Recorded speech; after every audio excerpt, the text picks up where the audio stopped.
and welcome to AkamaiTV. My name is Bartley, and I am joined today by McKeon of Xero. Welcome to the program, Aaron. Thanks, Tara. Why don't you start off by telling us a little bit about who Xero is and what you do for the company? Sure. So my name's Aaron. I'm the head of security engineering and architecture at Xero. So my teams are responsible for the technical security platforms at Xero, which includes our relationship with Akamai. And Xero is a global small business platform. We connect our customers, who are small businesses, and their advisors to the right numbers anywhere, anytime, on any device. So we've got 1.8 million subscribers, Wow. which is fantastic. We've got 2,500 staff at Xero now, and we're a global organisation. So we operate in the US here, the UK, New Zealand, where I'm from. Hello to everyone in New Zealand, as well as South Africa, Singapore, and Australia. And we've got over 700 ecosystem partners that connect to our platform, which again is fantastic. But the most fantastic thing about Xero is that we've got $2.8 trillion worth of transactions which were processed through Xero in the last financial year, which is absolutely astounding. It really is. That's a huge responsibility. Certainly is. So you say that your business focuses on small businesses. What does that mean to your company? It's really, we started Xero, when I think back, we started Xero, and the aim was really to change the game for small businesses, because research says that 50% of small businesses fail within the first 5 years. Wow. And really, it's about two things. It's about connecting those small businesses with their advisors. So really, Xero is about that connection. We found that with an advisor or an accountant, a small business is more likely to succeed. But most importantly, it's about small businesses and enabling them to do what they really started that small business for in the first place. Because you start a small business because you're passionate about something. Right. And really, we wanted to make accounting or running that small business easy. Mm-hmm. I like the analogy that you used earlier when you said people open up a small bakery because they want to make cakes. They don't want to do billing and invoicing. Exactly, exactly. And small businesses really run our economies. And that's where that $2.8 trillion comes from. What can you share with other companies outside of New Zealand to be successful in the way Xero has been? Well, and that's a great question, because Xero started in New Zealand and we've expanded rapidly. I just finished a presentation about our hyper growth, and what we found is small businesses operate all around the world. They're the global, they're the backbone of every economy in which we operate in, and the challenges are similar. So what we've been able to do is take our experience from these different, New Zealand, Australia, the UK, the US, etc., and start into areas like South Africa and help small businesses grow in those countries by trying to eliminate, red tape, eliminate the types of paperwork that they have to do to make things easier and help them succeed. Which can be particularly challenging in a country like South Africa. Definitely. Yeah, that's great. It's very noble what your company does. It's fantastic, and it's an important thing that we do. And because you are a global organization, security is very important. It's at the core of everything you do.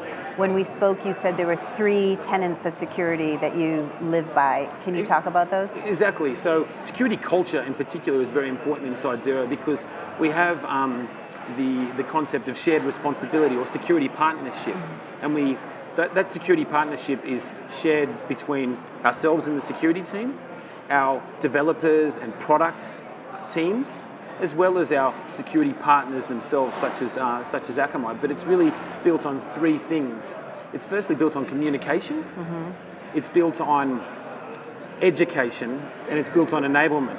So communication is really about us as a security team communicating with our product teams how and in the ways that they want us to communicate. So for example, we've been very successful in using systems like Slack to be able to communicate directly with our product teams and allow them to ask questions at any time, day or night, about security matters, and really opening up that avenue to make security a more mainstream conversation. And then when it comes to security education, it's really about continual education. It's about getting that conversation started. It's about identifying and building patterns to build up document libraries or repositories of information so those product teams can refer to. And then it's about aligning with our best practices, our technology radar, and then sort of having that feedback loop to start it all again.